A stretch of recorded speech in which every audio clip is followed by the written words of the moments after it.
యాలా యాలా పొద్దుగాల ఎర్ర all India radio ఏంది ఈడికి వచ్చింది? ఏదో పనివాడే ఉంటా. ఏంది రంగత్త? కిందికి రావాలా? ఏందో చెప్పు. దాదా కిందికి రా. ఇదేంది కిందికి పిలుస్తుంది? ఇప్పుడు మొత్తం దిగాలనా?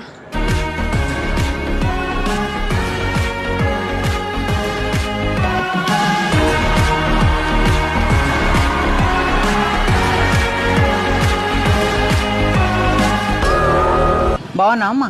మంచిగా ఉన్నా అండి. మమ్మీ ఉందా?